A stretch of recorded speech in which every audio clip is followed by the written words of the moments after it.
जय हिंद दोस्तों।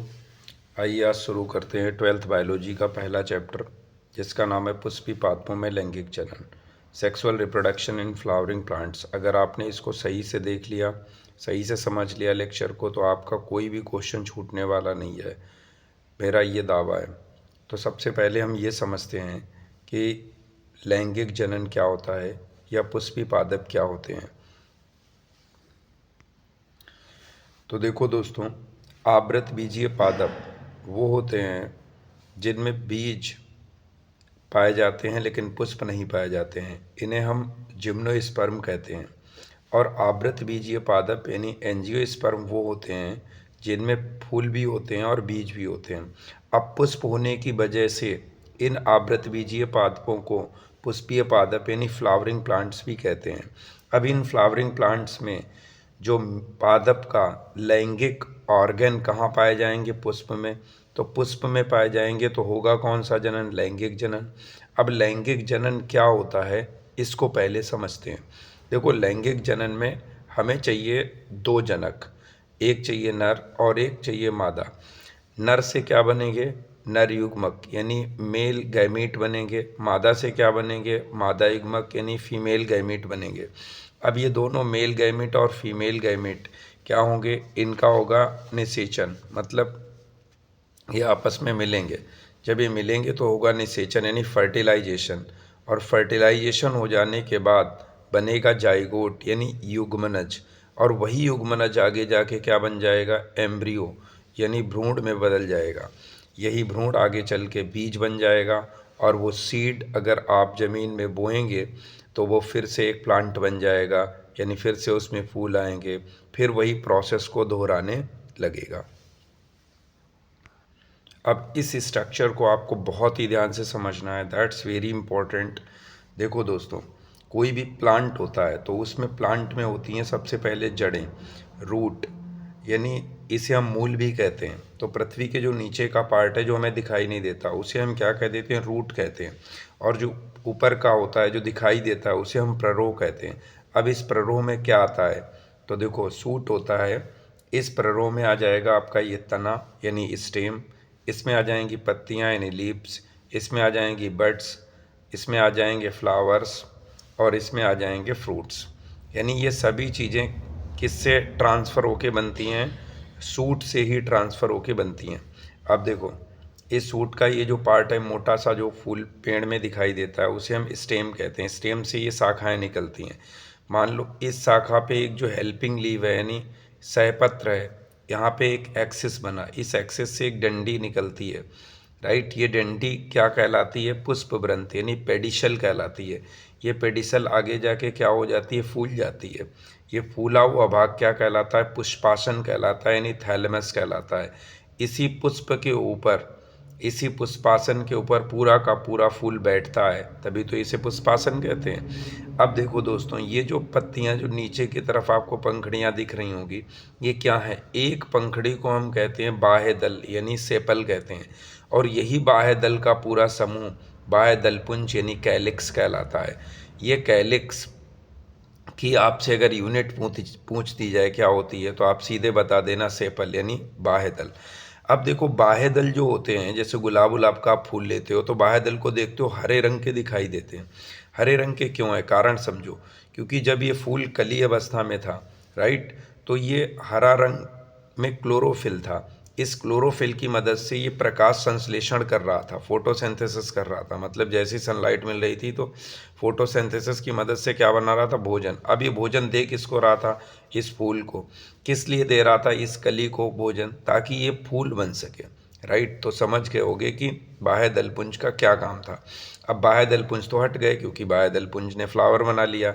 अब ये जो ऊपर आप पंखुड़ियाँ देख रहे होगे, ये इन्हें कहते हैं दल, और एक दल को कहते हैं पेटल, और इन पेटल के पूरे इस समूह को कहते हैं दलपुंज यानी कोरोला। अब ये दलपुंज क्या होते हैं? दलपुंज बहुत ही रंगीन होते हैं, सुगंधित होते हैं। अब आप सोच रहे होंगे कि रंगीन और सुगंधित क्यों हैं? तो कारण समझो। ये रंगीन और सुगंधित इसलिए हैं क्योंकि इन्हें क्रिएट करना होगा आकर्षण।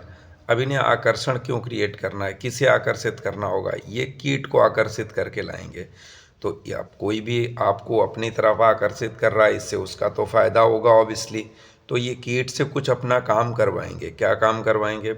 यानी ये करवाएंगे कि जो परागकण बने हैं, पॉलन ग्रेन बनेंगे, उन पॉलन ग्रेन को ये कीट ले जाएगा कहाँ?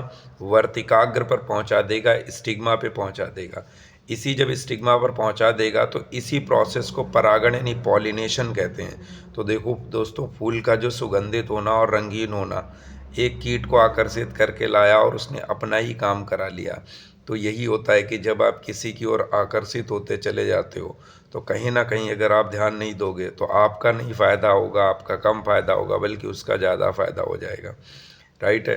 अब समझो, अब इसमें आपको दिखेगा एक मादा पार्ट और एक नर पार्ट, और यही मादा और नर पार्ट हमारे लिए सबसे ज़रूरी पार्ट है। अब हम समझेंगे कि ये जो नर पार्ट है और ये जो मादा पार्ट है, इसके क्लासिफिकेशन क्या है, इसको हम कैसे समझेंगे। तो देखो दोस्तों, आइए इस वाले स्ट्रक्चर को बड़े ध्यान से समझना। ये है मादा पार्ट और इसमें मादा पार्ट की पूरी जानकारी है। ये जो मादा पार्ट का सबसे ऊपर वाला टिप जैसा पार्ट होता है, इसे हम वर्तिकाग्र यानी स्टिग्मा कहते हैं। राइट? और स्टिग्मा के जस्ट नीचे ये जो पतली पतली नली जैसी दिख रही है, that is called style, means Vartika.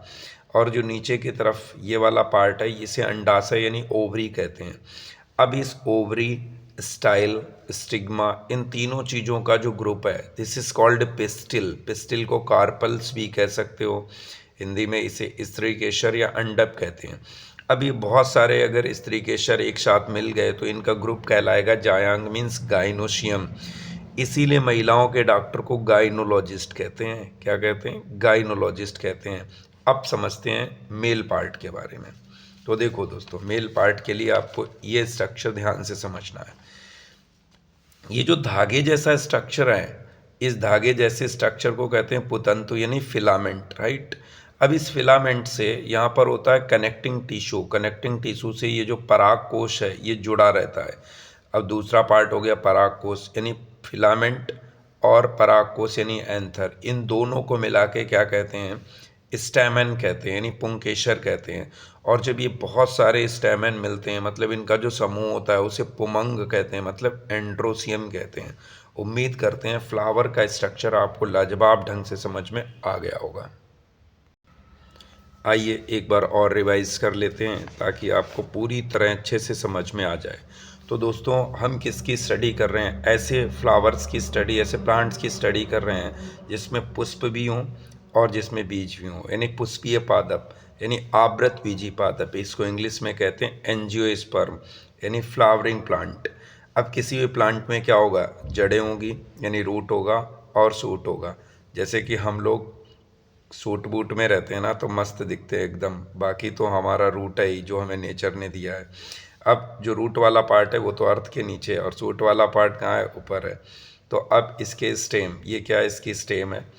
Stem से ये जो ब्रांचेस निकली ये सहपत्र है, और ये जो बिंदु है इसे कहते हैं एक्ष। इसी एक्सिस से क्या निकलती हैं? पेडिशल। इसी से पेडिशल बनती है, मतलब ये जो डंडी टाइप की है इसे ही पेडिशल कहते हैं। अभी जो पेडिशल है इसके जब ये ऊपर जाएगी तो ये फूल जाती है। इस फूले हुए भाग को हम क्या कहते हैं? पुष्पासन, यानी थैलेमस कहते हैं। इसी थैलेमस पर पूरा फूल बैठता है। तो देखो, ये जो बाहर की तरफ हैं, यानी जो बाहर की तरफ हैं, ये कल हमने पिछले लेक्चर में हमने समझा, अभी पीछे वाले पेज में, कि ये जो हैं ये हैं क्या एक्चुअली में। इनके एक को हम कहते हैं सेपल यानी बाह्य दल, और पूरे को कहते हैं बाह्य दल पुंज यानी कैलेक्स कहते हैं। ये कैसे होते हैं? हरे रंग के होते हैं। क्यों होते हैं? फोटोसिंथेसिस करते हैं। फोटोसिंथेसिस क्यों करते हैं? फूड बनाते हैं। फूड किसे देते हैं? जब ये फूल कली अवस्था में था, ताकि ये क्या बन सके? एक बढ़िया सा फ्लावर बन सके। राइट? फिर इसमें ये जो पंखड़ी हैं इन्हें हम क्या कहते हैं? इन्हें हम कहते हैं दल। एक को कहते हैं दल यानी पेटल, और इनके समूह को कहते हैं दलपुंज यानी कोरोला कहते हैं। ये क्या करते हैं? ये आकर्षित करते हैं। किसे आकर्षित करते हैं? कीड़े मकोड़ों को। क्यों आकर्षित करते हैं? ताकि ये पॉलिनेशन करा लें। पॉलिनेशन क्या होता है अभी समझने को मिलेगा आगे, पॉलिनेशन क्या होता है। फिर ये मादा पार्ट है, इसका ऊपर वाला भाग क्या कहलाता है, स्टिग्मा यानी वर्तिका अग्र, और ये वाला पार्ट क्या कहलाता है, स्टाइल यानी वर्तिका, और ये क्या कहलाता है, अंडाशय यानी ओवरी। तीनों को मिलाकर क्या कहते हैं, पिस्टिल या कार्पल यानी स्त्री केशर कहते हैं, अंडब्बी कहते हैं, और इनके समूह को क्या कहते हैं, जायांग यानी गाइनोशियम कहते हैं, राइट। और ये जो मेल पार्ट है, इसमें ये वाली जो पतले धागे जैसा स्ट्रक्चर है, इसे हम कहते हैं फिलामेंट यानी पुतंतु, और ये जो है ये है परागकोश यानी एंथर, राइट। और इन एंथर का जो समूह परागकोश और पुतंतु को मिलाकर क्या कहते हैं, पुंकेसर यानी स्टेमन कहते हैं, और स्टेमन का जो ग्रुप होता है वो आगे चल के क्या कहलाता है, एंड्रोसियम कहलाता है। उम्मीद होगी कि आप इतना अच्छे से समझ गए होंगे। अब दोस्तों यहाँ से आपको और भी ध्यान देना होगा। देखो, अब हम समझते हैं कि निषेचन पूर्व संरचनाएं और घटनाएं क्या हैं। फर्टिलाइजेशन से पहले क्या होना है, तो फर्टिलाइजेशन का मतलब तो जानते ही हैं कि मेल और फीमेल गैमेट आपस में मिलते हैं तब फर्टिलाइजेशन होता है। तो देखो, पुष्पीय पादप है, पुष्पीय पादप में क्या होंगे, पुष्प, पुष्प में क्या होंगे, जननांग यानी सेक्सुअल ऑर्गेन होंगे। इनमें क्या क्या बनेंगे, मादा युग्मक और नर युग्मक। इनका क्या कराना है, विकास। अगर मिल जाएंगे तो फर्टिलाइजेशन होगा। हमें वो घटनाएं अभी पढ़नी है जो फर्टिलाइजेशन से पहले होती हैं, राइट। तो आइए अब बात करते हैं मेल पार्ट की। तो मेल पार्ट में अभी हम सीख चुके हैं कि ये जो है ये पुतंतु यानी फिलामेंट है, ये क्या है, ये परागकोश है यानी एंथर है। अब इस एंथर को जब हमने ऐसे काट के देखा ऐसे, तो हमें पता चला कि इसमें दो तो पालियाँ हैं। पाली कितनी है, एक और एक, दो। लेकिन जब ऐसे काटा तो इसमें हमें ये चार खंड दिखाई दे, जैसे भिंडी ऊपर से काटते हो तो उसमें चार गैप ऐसे दिखाई देते हैं ना, ये इन्हें कहते हैं कोष्ठक। तो एक पाली में कितने कोष्ठक हो गए, दो को, तो टोटल कोष्ठक कितने हो गए, चार। तो एक परागकोश, द्विपालित संरचना और चार कोष्ठकीय संरचना होती है। इन चारों कोष्ठकों को मतलब हर एक कोष्ठक को कहते हैं लघु बीजाणुधानी यानी माइक्रो स्पोरेंजियम। क्या कहते हैं, माइक्रो स्पोरेंजियम, राइट। तो माइक्रोस्पोरेंजियम में ही ये क्या होते हैं, बहुत छोटे छोटे कोशिकाएं होती हैं, कोशिकाओं का समूह होता है। यही कोशिकाएं आगे चल के धीरे धीरे किस में बदल जाती हैं, परागकण में यानी पॉलन ग्रेन में। और पॉलन ग्रेन को ही क्या कहते हैं, यानी परागकण का दूसरा नाम है लघु बीजाणु यानी माइक्रोस्पोर। यही लघु बीजाणु जब परिपक्व हो जाते हैं, मतलब पूरी तरह मेच्योर हो जाते हैं, तो इसे कहते हैं नर युग्मकोद्भिद यानी मेल गैमेटोफाइट। तो वेरी इंपॉर्टेंट ध्यान रखना क्या कि परागकोश, परागकोश में कितनी पाली, दो, दो पाली। कोष्ठक कितने, एक दो तीन चार, चार कोष्ठक। चारों कोष्ठकों को क्या कहते हैं, लघु बीजाणुधानियाँ यानी माइक्रोस्पोरेंजियम कहते हैं।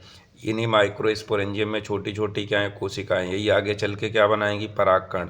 परागकण को ही क्या कहते हैं, लघु बीजाणु। जब ये परागकण पूरी तरह परिपक्व हो जाएगा तो क्या कहलाएगा, नर युग्मकोद्भिद यानी मेल गैमेटोफाइट। उम्मीद है कि यहाँ तक आप समझ गए होंगे। अब समझो दोस्तों, लघु बीजाणुधानी की संरचना क्या है।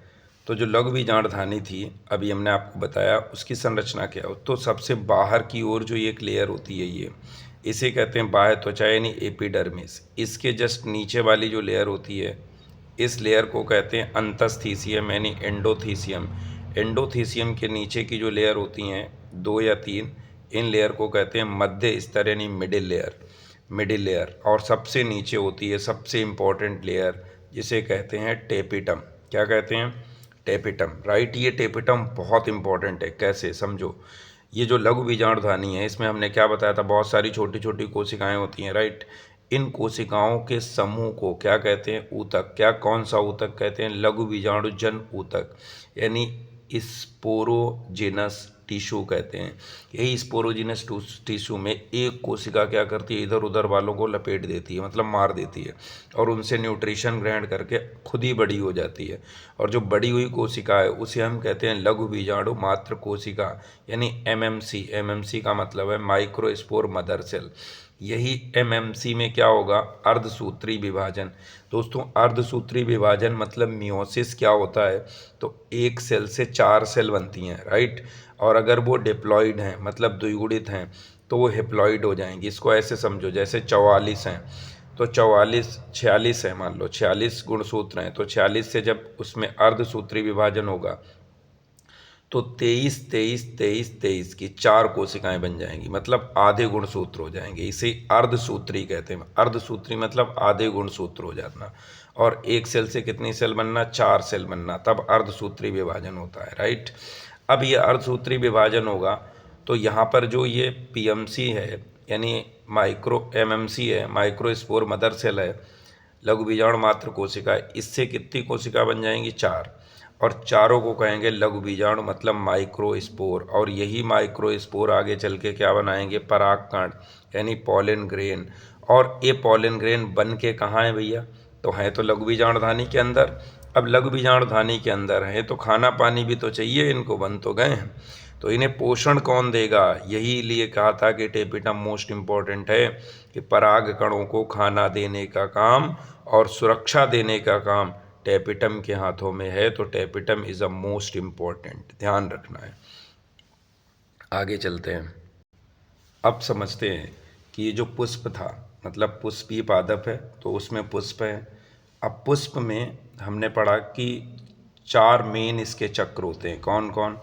एक तो बाह्य दल से बना बाह्य दलपुंज मतलब कैलिक्स, दल से बना दलपुंज यानी कोरोला, और जो पुमंग यानी एंड्रोसियम मतलब ये नर भाग है, और जायांग मतलब गाइनोसियम मतलब मादा भाग है। अब दोस्तों समझो कि बाह्य दलपुंज जो थे इन्होंने क्या किया था? फोटोसिंथेसिस, और भोजन दिया था किसको? कली को। तो कली क्या बनी थी? फूल। तो इन्होंने क्या की थी? सहायता। तो ये सहायक चक्र हो गया, मतलब एसेसरी वॉल्स हो गया। दलपुंजों ने क्या किया था भाई? कीड़े मकोड़ों को आकर्षित किया था अपनी सुगंध के माध्यम से, तो इसने भी क्या की थी? सहायता। तो ये भी एसेसरी आर्गन मतलब सहायक चक्र में आता है। लेकिन जो पुमंग है और जो जायांग है इनमें बनेंगे युग्मक, और ये युग्मक मिलेंगे आपस में तो होगा फर्टिलाइजेशन। जब फर्टिलाइजेशन होगा तब बनेगा युग्मनज। वही युग्मनज किस में बदलेगा? भ्रूण में। वही भ्रूण किस में बदलेगा? बीज में। तो ये बहुत ज़रूरी हैं, मतलब पुमंग और जायांग जरूरी हैं, इसलिए क्या है? आवश्यक चक्र मतलब नेसेसरी वॉल्स हैं, राइट। अगर किसी पुष्प में इन 4 में से कैलिक्स, कोरोला, एंड्रोसियम और गाइनोसियम में से कोई एक नहीं है तो ऐसे पुष्प को इनकम्प्लीट फ्लावर कहते हैं, मतलब अपूर्ण पुष्प कहते हैं। और जिसमें ये चारों होते हैं उसे हम पूर्ण पुष्प यानी कंप्लीट फ्लावर कहते हैं, राइट। अब देखो दोस्तों, कुछ पुष्प ऐसे होते हैं जिनमें या तो पुमंग होगा या जायांग होगा, मतलब वो एक लिंगी होंगे, एक लिंगी पुष्प, जिन्हें हम यूनिसेक्सुअल फ्लावर कहते हैं। यूनिसेक्सुअल फ्लावर वो होंगे जिनमें या तो मादा भाग पाया जाएगा या नर भाग पाया जाएगा, जैसे पपीता हो गया, पपाया, तरबूज, वाटरमेलन हो गया, नारियल हो गया, ये इसके एग्जाम्पल हैं। फिर उभयलिंगी पुष्प मतलब बाईसेक्सुअल फ्लावर। बाईसेक्सुअल फ्लावर क्या होंगे दोस्तों? जिसमें भैया मादा पार्ट भी होगा और नर पार्ट भी होगा, दोनों मौजूद होंगे तो वो उभयलिंगी पुष्प हो जाएगा। जैसे लिली है, जैसे गुलाब है, जैसे गुड़हल है, जैसे सरसों है, एक्सेट्रा एग्जाम्पल याद रखेंगे। आगे चलते हैं। मोस्ट इम्पॉर्टेंट अब शुरू होता है दोस्तों, लघु बीजाणु जनन यानी माइक्रोस्पोरोजेनेसिस। लघु बीजाणु जनन क्या होता है? बहुत ध्यान से समझना। अभी हमने समझा कि लघु बीजाणुधानी होती है। लघु बीजाणुधानी कितनी थी? 4। किसमें थी? परागकोश में, राइट। परागकोश कैसा पार्ट था? मेल पार्ट था, राइट।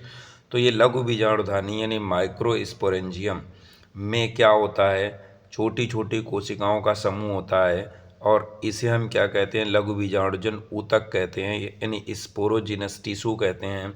इसमें दोस्तों एक कोशिका ना इधर उधर वालों को लपेट देती, मतलब मार के खुद बड़ी हो जाती है, और बड़ी हो जाती है उसे कहते हैं लघु बीजाणु मात्र कोशिका यानी माइक्रोस्पोर मदर सेल। इस माइक्रोस्पोर मदर सेल में दोस्तों क्या होता है? ये डिप्लॉइड होती है, मतलब द्विगुणित होती है। इसमें क्या होगा? अर्धसूत्री विभाजन यानी मियोसिस होगा। तो अर्धसूत्री विभाजन से क्या बनेगी? 2 कोशिकाएं। पहले गुणसूत्र आधे होंगे, फिर इनसे क्या बनेगी? 2 2 यानी इसकी 2, तो टोटल इससे कितने बन गए? 4। और इन्हें ही लघु बीजाणु यानी माइक्रोस्पोर कहते हैं। यही माइक्रोस्पोर आगे चल के क्या होते हैं? परागकण बनाते हैं, मतलब पॉलन ग्रेन बन जाते हैं। और जब ये पूरी तरह मैच्योर हो जाता है तब इसे कहते हैं नर युग्मकोद्भिद, मतलब मेल गैमेटोफाइट। क्या बन जाता है? Male gametophyte. अगर और डिटेल से समझना है तो समझो इस बात को। देखो, लघु बीजाणुधानी यानी माइक्रोस्पोरेंजियम में जो छोटी छोटी कोशिकाएं होती हैं उन्हें हम कहते हैं अधोस्तरीय कोशिकाएं। अधस्त्री कोशिकाएं जो होती हैं, इनमें से एक कोशिका कोई बड़ी हो जाती है जिसे प्रप्रसु कोशिका कहते हैं। प्रप्रसु कोशिका समसूत्री विभाजन करती है। तो एक कोशिका इसके कहाँ जाती है, भित्ति की ओर, और एक इसके केंद्र में चली जाती है। जो भित्ति की ओर आ गई उसे प्राथमिक भित्तीय कोशिका कहते हैं, और जो केंद्र की ओर चली गई उसे प्राथमिक लघु बीजाणु जनन कोशिका कहते हैं। राइट। अब क्या होता है कि जो लघु बीजाणु जनन कोशिका है उसमें क्या होता है, 2 या 3 बार विभाजन होता है। राइट। अभी जो प्राथमिक भित्तीय कोशिका थी ये भित्तियाँ बनाती है, जो कि अभी हम पढ़ चुके हैं। कौन कौन? बाह्य त्वचा मतलब एपिडर्मिस, अंतस्थीसियम मतलब एंडोथीसियम, और मिडिल लेयर और टेपिटम, ये पढ़ चुके हैं ना। तो ये कौन बनाता है? प्राथमिक भित्तीय कोशिका बनाती है। राइट। लेकिन अब हम बात करते हैं लघु बीजाणु जनन कोशिका की। लघु बीजाणु जनन कोशिका में क्या होगा, 2 या 3 बार क्या होता है, विभाजन, जिससे क्या बन जाता है, जिससे बन जाता है लघु बीजाणु मात्र कोशिका। मतलब लघु बीजाणु मात्र कोशिका बन गई, यानी एमएमसी बन गई। अब देखो लघु बीजाणु मात्र कोशिका में क्या होगा, अर्धसूत्री विभाजन होगा। अर्धसूत्री विभाजन मतलब मियोसिस। तो एक कोशिका कितनी कोशिका में टूटेगी? 4 में। राइट। चारों में टूट गई। अब ये है कहाँ है, तो पॉलन ग्रेन के अंदर ही। तो इस पर किसकी लेयर होती है? कैलोज की। कैलोज की लेयर है। राइट। अब ये क्या है, अगुणित हो गए। ये क्या थी? द्विगुणित, यानी एमएमसी, यानी लघु बीजाणु मात्र कोशिका कैसी थी? द्विगुणित। लेकिन अब जो बन के तैयार हुई है वो क्या है? अगुणित। राइट। इन्हें हम लघु बीजाणु कहते हैं। एक ऐसा है एप्लॉइड माइक्रोस्पोर है। राइट। अब क्या होगा, अब इनका होगा स्फुटन। स्फुटन होने के लिए कैलोज को तोड़ना पड़ेगा। कैलोज को तोड़ने का किसके पास जिम्मा है?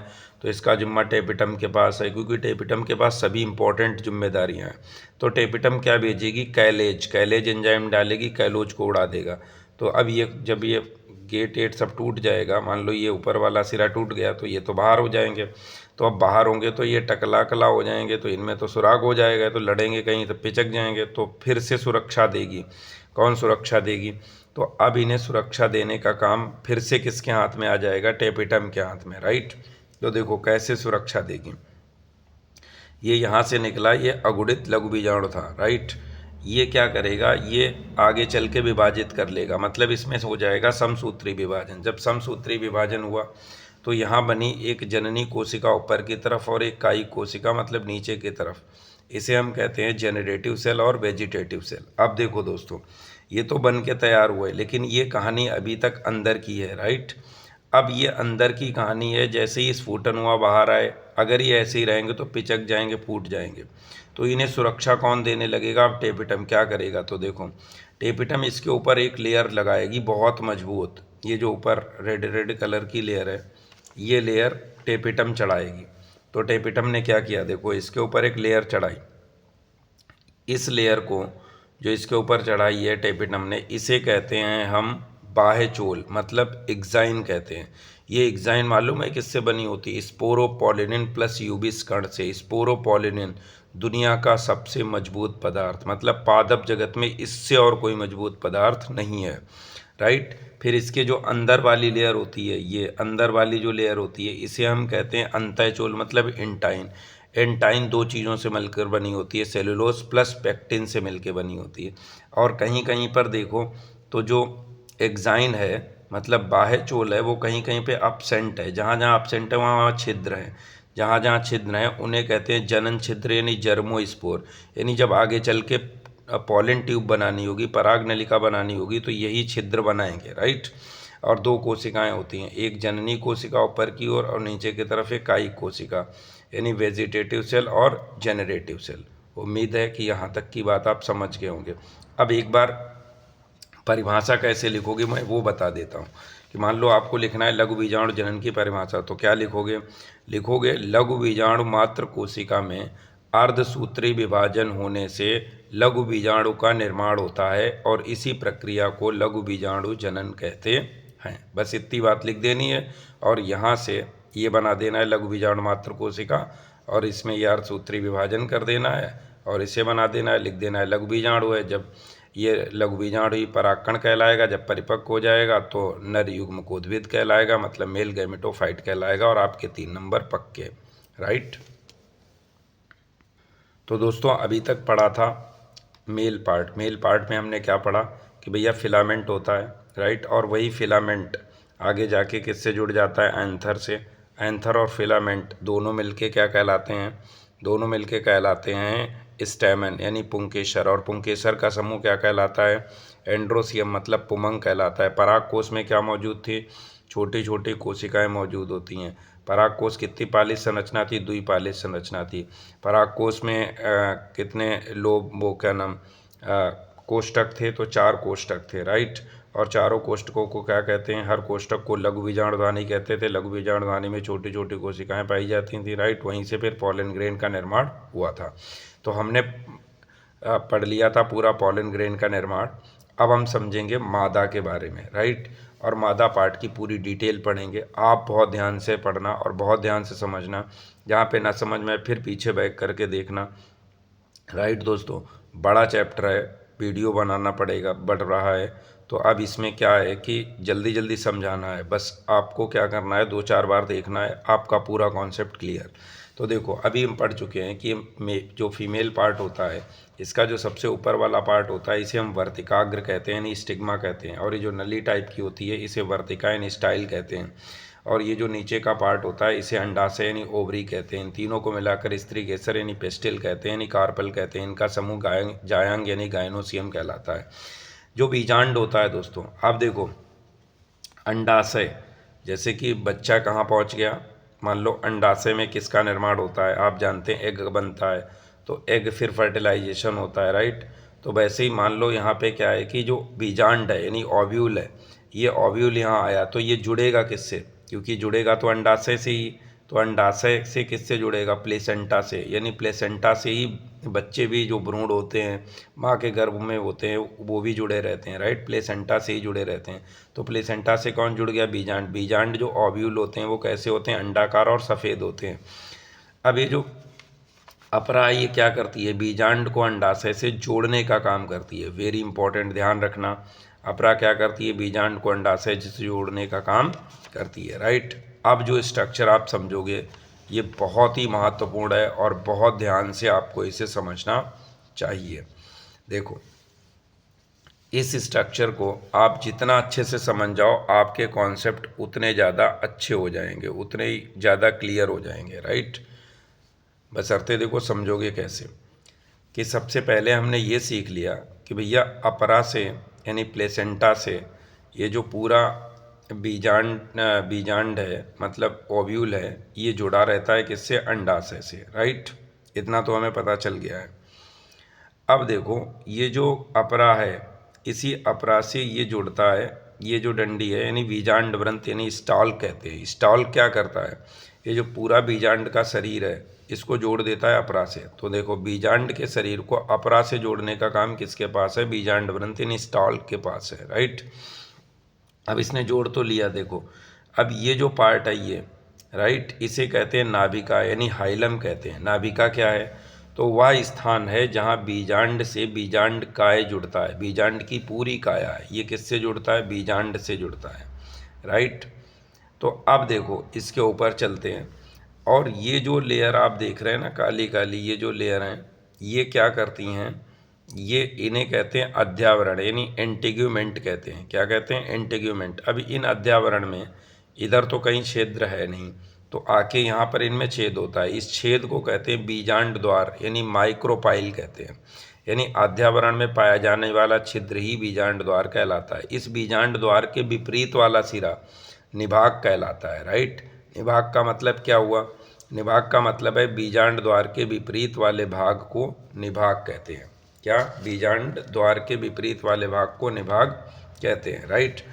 अब आप समझना कि ये तो समझ में आ गया कि भैया अध्यावरण है तो ये सिक्योरिटी करेगा, ये तो सुरक्षा ही करेगा ना, इसके अंदर कोई कीमती चीज़ होगी जरूर, हाँ है तो कीमती चीज़। तो देखो ये जो पूरा पार्ट है इसके अंदर, ये जो पार्ट है इसे हम कहते हैं बीजांड का यानी न्यूसिलस, राइट। और ये वाला जो पार्ट है जो रेड रेड है, राइट, ये है भ्रूण पोष यानी एम्ब्रियो सैक। इस एम्ब्रियो सैक में क्या है, इस एम्ब्रियो सैक में ये 3 कोशिकाएं दिख रही होंगी, इन्हें प्रतिमुखी कोशिका यानी एंटीपोडल सेल कहते हैं। क्या कहते हैं, प्रतिमुखी कोशिका एंटीपोडल सेल कहते हैं। बीच में 2 ये केंद्रक दिख रहे होंगे, राइट, ये एक बड़ी कोशिका मिलके बनाते हैं। इसे कहते हैं ध्रुवीय केंद्रक यानी पोलर सेल कहते हैं। अब ये वाली जो 3 कोशिकाएं हैं, इनमें से ए वाली कोशिका और ये वाली कोशिका सहायक कोशिका यानी सिनर्जिड सेल हैं। क्या हैं? सिनर्जिड सेल हैं। और ये वाली जो कोशिका है ये अंड कोशिका यानी एग सेल है। अब ये सहायक कोशिका और अंड कोशिका मिलकर क्या बनाती हैं? अंड समुच्चय, राइट, एग ऑपरेटस बनाती हैं। यहाँ तक की बात आपको बहुत ध्यान से समझना है, वेरी वेरी इंपॉर्टेंट स्ट्रक्चर है। अब एक बार मैं फिर से बता देता हूँ कि ये क्या है? अपरा है, ये क्या है? बीजांड ग्रंथ है, ये क्या है? हाइलम यानी नाभिका है, नाभिका क्या है? वह स्थान जहाँ बीजांड से बीजांड काय जुड़ता है, राइट। ये ब्लैक ब्लैक पार्ट हैं, धारियाँ जैसी आप देख रहे हैं, ये क्या है? अध्यावरण है, इंटीग्यूमेंट है, ये जहाँ पर इनमें छिद्र होता है उसे हम बीजांड द्वार कहते हैं। बीजांड द्वार के विपरीत वाला विभाग निभाग कहलाता है। क्या कहलाता है? चलेजा मतलब निभाग कहलाता है, राइट। इसके अंदर वाला पूरा पार्ट क्या कहलाता है? बीजांड का यानी न्यूक्लियस कहलाता है। ये जो रेड वाला पार्ट है इसे कहते हैं भ्रूणपोष यानी एम्ब्रियो सैक कहते हैं, राइट। एम्ब्रियो सैक में क्या है? तो इसमें 8 तो केंद्रक हैं, 1 2 3 4 5 6 7 8। कितने केंद्रक हैं? 8। लेकिन कोशिका कितनी है? 7। 1 2 3 4, ये एक ही कोशिका है। 5 6 7, 7 कोशिकाएं, राइट। अभी आगे बताएंगे, इसको समझना।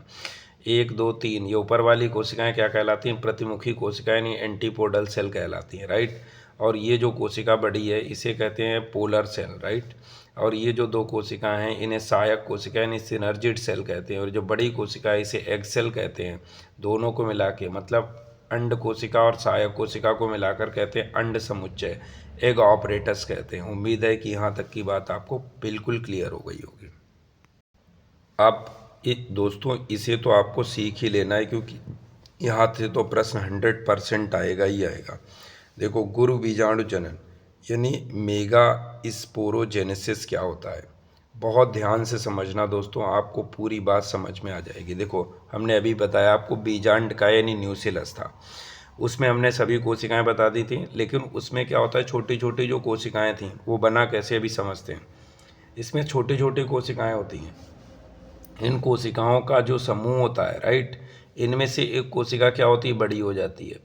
और बड़ी हो जाती है जो बड़ी हुई कोशिका, इसे कहते हैं गुरु बीजाणु मात्र कोशिका यानी मेगा स्पोर मदर सेल। इस मेगा स्पोर मदर सेल में होता है अर्धसूत्री विभाजन। और अर्धसूत्री विभाजन से क्या बनती हैं? 4 कोशिका बनती हैं, राइट।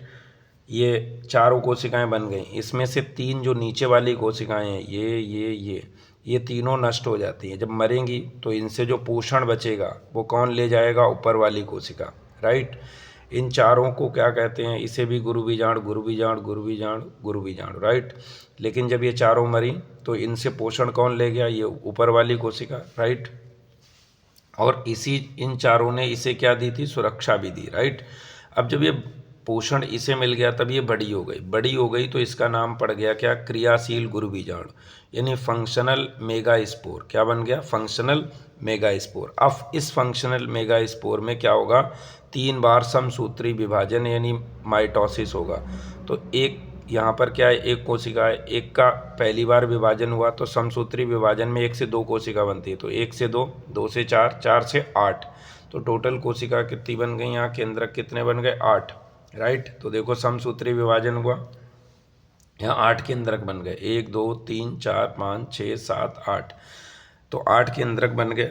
अब देखो, यहाँ पर 1 2 3 जो ऊपर वाली कोशिकाएं, इन्हें हम कहते हैं प्रतिमुखी कोशिका यानी एंटीपोडल सेल। और ये जो नीचे वाली कोशिकाएं 2 हैं, इन्हें सहायक कोशिका, और ये वाली कोशिका अंड कोशिका यानी एग सेल कहलाती है, राइट। अब ये जो पूरी संरचना है दोस्तों, ये पूरी संरचना क्या कहलाती है? भ्रूणपोष यानी एम्ब्रियो सैक कहलाती है। तो आपसे पूछ देगा कि एम्ब्रियो सैक में कितने केंद्रक होते हैं, तो तुरंत बताना 1 2 3 4 5 6 7 8 केंद्रक होते हैं। पूछ दे एम्ब्रियो सैक में कितनी कोशिकाएं होती हैं, तो 7 कोशिकाएं, क्योंकि ये जो केंद्रक है बीच वाला, ये एक ही कोशिका का निर्माण करता है। इसमें 2 केंद्रक हैं, बाकी 1 2 3 और ये 4 5 6 7, तो 7 कोशिका हो गई, राइट। अब यही भ्रूणपोष यानी एम्ब्रियो सैक आगे चल के विकसित हो जाएगा, पूरी तरह विकसित हो जाएगा, और इसे ही क्या कहेंगे? मादा युग्मकोद्भिद यानी फीमेल गैमेटोफाइट। तो फीमेल गैमेटोफाइट का निर्माण कैसे हुआ दोस्तों? आप आराम से इसका उत्तर लिख सकते हो। क्या लिख दोगे पेपर में अगर आ जाए गुरु बीजाणु जनन लिखो तो क्या लिखोगे? बीजांड में छोटी छोटी कोशिकाओं का समूह होता है जो आगे चल के क्या हो जाता है, बड़ा हो जाती है, जिसमें से एक कोशिका जिसे गुरु बीजाणु मात्र कोशिका कहते हैं। गुरु बीजाणु मात्र कोशिका में अर्धसूत्री विभाजन होता है जिससे 4 गुरु बीजाणु बनते हैं। जो नीचे होते हैं तीनों वो नष्ट हो जाते हैं, उनका पोषण ऊपर वाले को मिल जाता है, उसे क्रियाशील गुरु बीजाणु कहते हैं। क्रियाशील गुरु बीजाणु में 3 बार समसूत्री विभाजन होता है जिससे 8 केंद्रक और 7 कोशिका वाला भ्रूण पोष तैयार होता है। यही भ्रूण पोष आगे चल के मादा युग्मकोद्भिद कहलाता है, मेल गैमेटोफाइट कहलाता है। आप पूरा डिटेल से आराम से लिख सकते हो, केवल लॉजिक आप यहाँ सीख लो। अब दोस्तों पढ़ते हैं कि परागण क्या है, मतलब पॉलिनेशन क्या है। अब पॉलिनेशन में समझो कि जो पराग कोष था, राइट, उस पराग कोष से में क्या बने थे? परागकण। पराग कोष से पराग कण का निकल कर वर्तिकाग्र पर पहुंचना या पहुंचने की क्रिया को परागण कहते हैं। मतलब पराग कोष से परागकण निकले और कहाँ पहुंच गए? वर्तिकाग्र पे। क्या कहलाएगा? परागण, पॉलिनेशन कहलाएगा। The process of removing pollen grains from the anther and reaching the stigma is called pollination. देखो समझना इस बात को, बहुत इंपॉर्टेंट बात है। अगर स्वयं परागकण पराग कोष से निकल के कहाँ पहुँच जाए? वर्तिकाग्र पे पहुँच जाए तो उसे स्वपरागण कहते हैं, राइट। और अगर कोई लेके जाए तो परपरागण कहते हैं। फिर समजात पुष्पी परागण क्या है? तीनों को ध्यान से समझना। देखो समजात पुष्पी परागण का मतलब क्या है कि जैसे एक ही पेड़ के 2 पुष्प हैं और ऊपर वाले का पराग कोष मान लो निकला, पराग कोष से परागकण निकला और नीचे वाले के वर्तिकाग्र पे आ गया, तो इसे कहते हैं समजात पुष्पी परागण। मतलब एक ही पादप के पुष्प के पराग कोष से परागकण निकलकर दूसरे फूल के वर्तिकाग्र पे पहुंच जाएं तो इसे समजात पुष्पी परागण कहते हैं, राइट।